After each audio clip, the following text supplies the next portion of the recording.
Hello guys, welcome to Swat&Vee channel. So as I said on my previous video about the K1 visa, so I'm going to show you guys the first step that you need to do in order to continue with the process and all that. So if you have your computer, your laptop, you just go into your browser. You can use your Google or any browser that you use. So I'll just use the Google Chrome. So I'll just make it so you just go to USCIS website.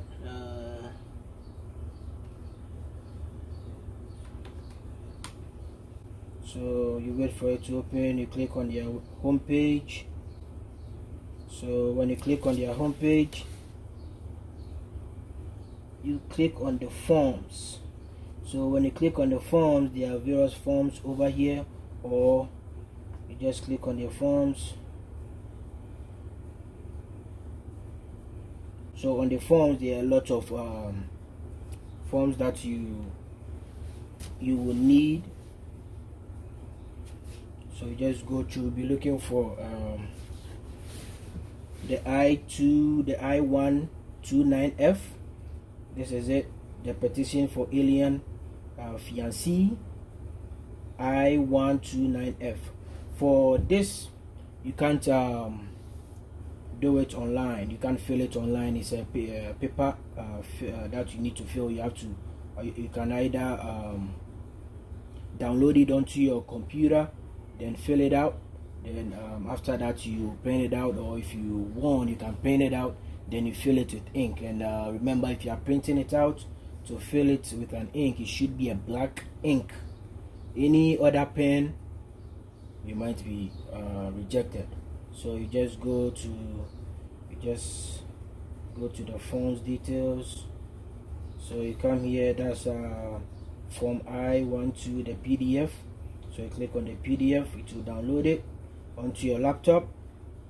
So I just open it, and voila, here comes the forms. It's 13 pages, and you have to go through each page carefully. Make sure you understand what you are writing and what you are putting in there.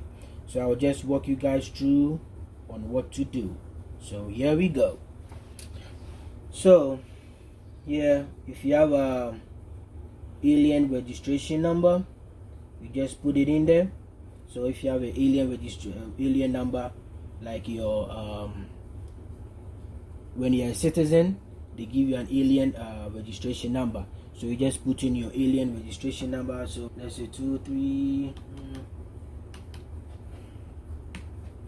And if you have a USCIS online account, if you have one, you can put it there. If you don't, it doesn't matter. So if you see over here, if you have one, that's okay. If you don't, so let's say you have one, you just put in the numbers, and you put in your social security number.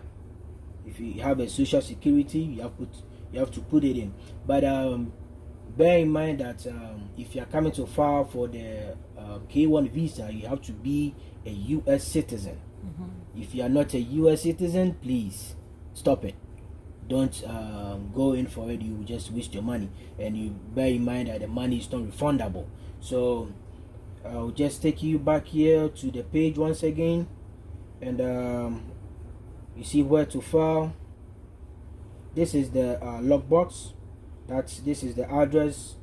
So if you want to send it through the post office, you use this address. To the post office, this is the address that you use, the USCIS PO Box 6601515. That's it, to go to Texas, the Dallas, Texas. But if you want to use FedEx, UPS, and DHL, this is the address that you use. So you have to make sure, if you are using USPIS, you use this address. If you are using FedEx, you use this address. And also be very careful about the date edition, because if you use the outdated version, they are going to reject it and send you back the document. So since you don't want that, you always have to make sure it is the current one. So this is the current one. that they are using, that's on their page, so you always make sure it's current. And also this is the filing fee. So this is the money that you be needed to pay in order to file for the petition. That's $535. $535. You need it, so you can pay it with your credit card, with your debit card. So if you want to pay it with your credit card, you need to fill the form G1450. That's authorization for credit card transaction. I'll show you guys, tell you guys more about it later on, but for now we just focus on the forms, how to fill it and all that.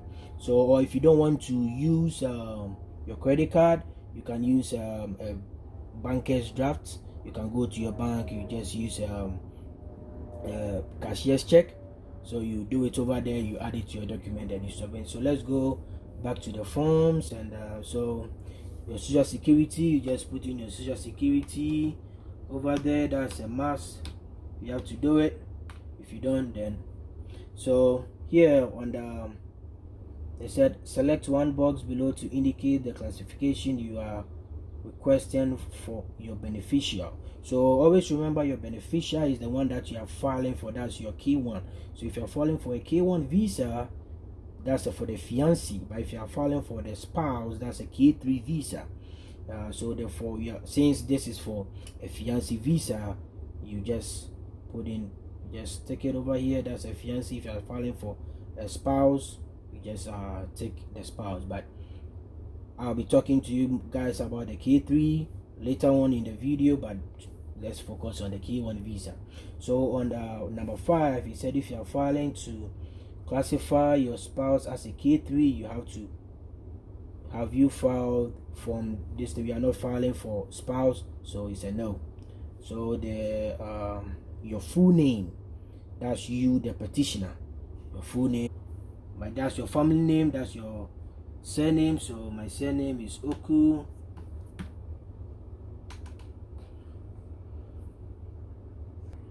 So you just put in the Oku, your surname, sorry, Oku, and your given first name. So you put in your first name. That's my first name is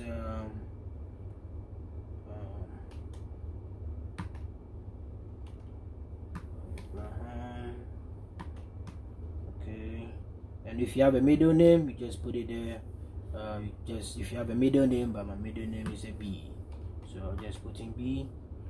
Okay, so 7, if you have other names too, you just put it there. If you don't have any other names, you just leave it alone. Then you put in your mailing address. So here it says care of name. So if you are kind of like you are living under someone, you just put in the person's name. But if you are living alone, the care of name, it doesn't matter. So your address, let's say 3334 Lockheed Boulevard.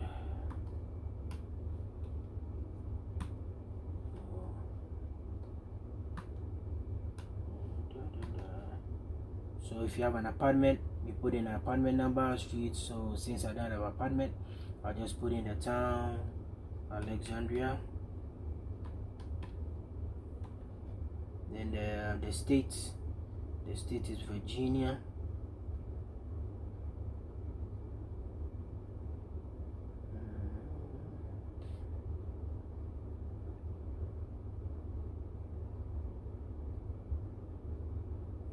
So just click on the Virginia, then you put in the zip code. You don't worry about this. You put in the country, USA. And is this your current mailing address, same as your physical address?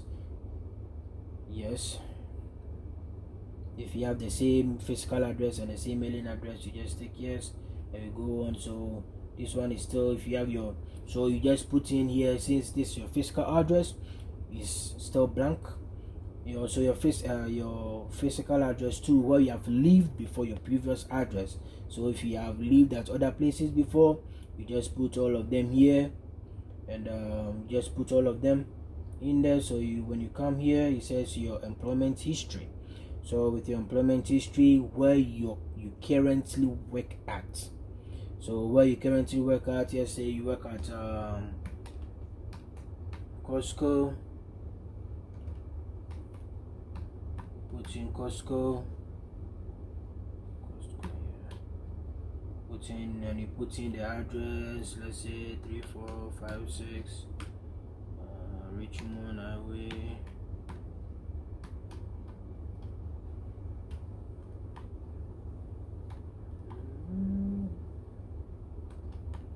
So you put it there, and you put in the town that should be an Alexandria, and the zip code, the state that should be Virginia, and I put in the zip code 22305, and the country is USA. So your occupation, it says your occupation specified. So what you do at Costco, so the role that you play at Costco, maybe you're a cashier, you just put it in the cashier, and the date that you started working. So let's say you started working in February, just put February 18th, let's say 2015.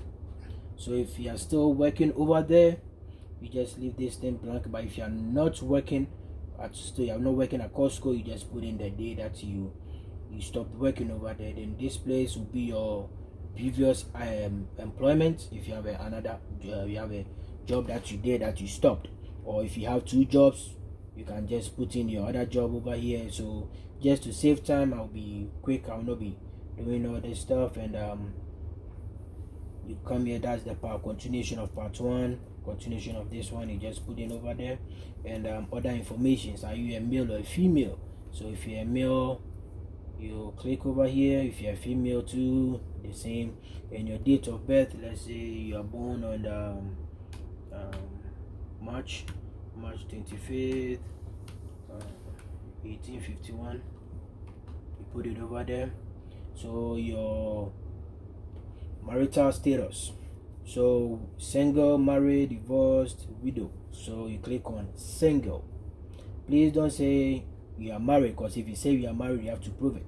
And if you are married, and are you divorced with the one that you are with? So if you are single, just click on single. And city or town or village of birth, this is where you are giving birth. So which city, town. So let's say you come from let's say you come from Ghana, just put in Ghana. Just save your time, some hustle, and just put in Ghana, or any country you are born. So the state, so which state you are born in, let's say Accra, you put in there the country. So just put in Ghana, the same thing, Ghana. It's not such a big deal. So you come here, information about your parents. So you hear your parents, your father and your mother. So you put in their name. So the family name. So let's begin with your dad. Okay. Give your name, Adam. Middle name, no middle name. Date of birth, you put in your father's date of birth. So let's say 04 26 1956. So male, country of birth is Ghana, city Accra, country of residence, so where your father lives. So wherever your father, whether your father lives in Europe, anywhere, wherever he lives. So if he's in Ghana, you just put in Ghana, or wherever he is, you just put it in there. So you go up, and here you put in your mother's name. So your mother's name, let's say your mother's name, your family name is the first given name is Mami. Okay, no middle name, date of birth 07 19 79. You put it in there. Female, country of birth Ghana. Okay, then the city Accra. Okay, let me just change it a little bit so it will be more massy. So country of residence, say Ghana. Yeah. So have you ever been previously married? Have you married before? So this, have you married before? If you haven't married before, you say no. If you have married before, you say yes. So if you say yes to this answer, I said if you answered yes to item number 37, provide the names of each spouse and date that each prior marriage ended. So if you have married before, if you answered yes to question 37, you have to give the names of all the women and all the men that you have married to before. So you just put in the names of all of them over here, you know, yeah, all of them, put them over here. So your citizenship information. So as I said to you guys earlier, you have to be a US citizen. That's a requirement. It's part of the requirement. So are you a US citizen? True. So you pick one. So probably maybe you are giving birth over here. So if you are giving birth over here, you just click on birth in the United States. If you got your citizenship through naturalization, like you came from another country to the United States, you got your green card and all that stuff, and you waited for the 5 years, and you went through, you filed your process, and you got through. That's where the naturalization, you click on that one. Or if US citizen parent. So US citizen parent, that's like you got your citizenship to your parents. That's what you click here. So let's say you came through naturalization, click on naturalization. Have you obtained a certificate of naturalization or a certificate of, so you click here, because when you go to the ceremony in your old name, in a ceremony to give you a citizenship in your own name, you click on that. So yes. So here you put in, it doesn't give me the options to put in the information, but when you print it out, you just write it in there. So certificate number, so this your certificate number is on the certificate that will be given to you when you graduate at the ceremony. When you get your naturalization certificate, you put it in there. The place of issue where you had your celebration, that's where that's the place there. It's all in the on the certificate, and the date of issue, the date you had your certificate. And also, have you ever filed Form I-129f or any other benefit for any other beneficial? So if this is your first time filing for I-129f, you just click no. But if this is not your first time, maybe you have tried it several times before, you click on yes. Okay, so if you click yes, then you put in the alien number, the person's name, and all that, and what action did the USCIS take? So what action did they take? Did they deny it? Did they approve it? Or what did they do when you apply the first one? What happened? So you put everything there. And question 48, do you have any children under 18 years of age? So if you have any children under 18 years of age, you put it in. If you don't have any, kids, you just click no. So I'm just going with you not having any kid. But if you have a kid, you just click yes. So if you click yes, put in their ages over here. So since we click no, you don't have any there is no child, so you just leave it blank. And it said provide all US states and foreign countries in which you have resided since your 18th birthday. So if you came here before the age of 18, or the state that you have resided in, you just put in everything in there. But if you are one of the people that came here at over the age of 18, you don't worry about it. You just leave it blank and you just go. So other names used, you just put it there. So since you didn't come here before your 18th birthday, so you just leave it blank. But if you came here before your 18th birthday, you just fill this up, all the states that you have lived in, everything, you just fill it. So we come to the part 2. So the part 2 is information about beneficial. Okay, so information about the beneficial. So this is the information about the beneficial. So the beneficial is the one that you are filing for, you are petitioning for. So your fiancé, the mailing address, the country that your fiancé lives in.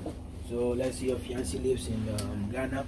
So since you in the care of, so probably if the fiancé doesn't have a mailing address, he or she can use someone's mailing address. Or if his or her dad or his or her mom works in a company that they have a mailing address, you can use the mailing address. So let's say you're there, so in care of, so let's say the name of your fiance's mom is, let's say, Mami Adua Mamiki. She put it there. So let's say so the streets number and name in Ghana. So you see 33 telephone pole. Okay, telephone pole. So city is Accra. So you don't worry about the zip code. In Ghana there is no state, there is no zip code. So the province will be Greater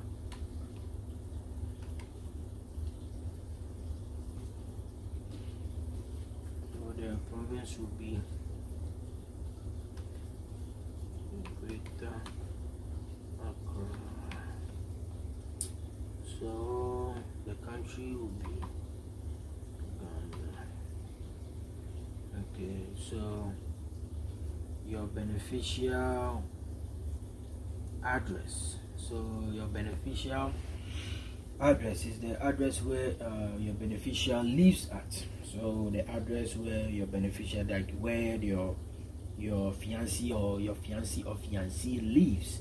So you just put in their address. So let's say 33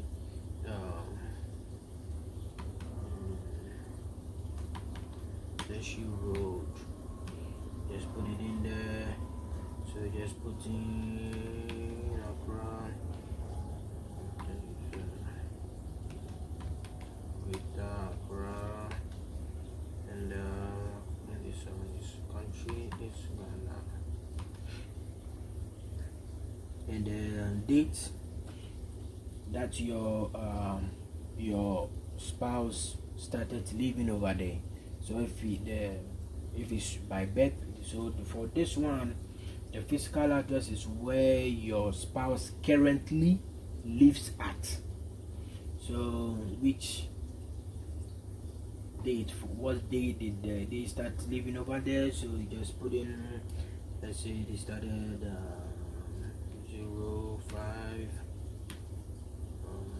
5, let's say 1990. Okay, so if they're still living there, you just leave this blank, and you come beneficiaries physical address too.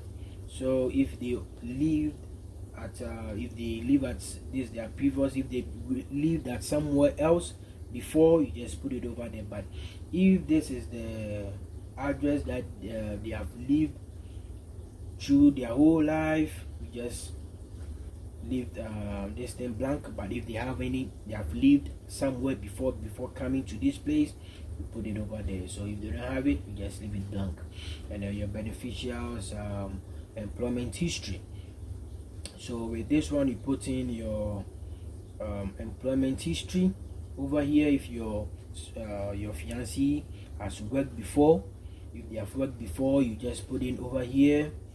You just fill it up, you put it over there. If they haven't worked before, you just leave it blank. So you just continue beneficial employee. So you come the parent's name, so you put in your beneficiary's parent's name. So the father, you just put the name over there. You just okay. So yeah, so this are the continuation information about your beneficial.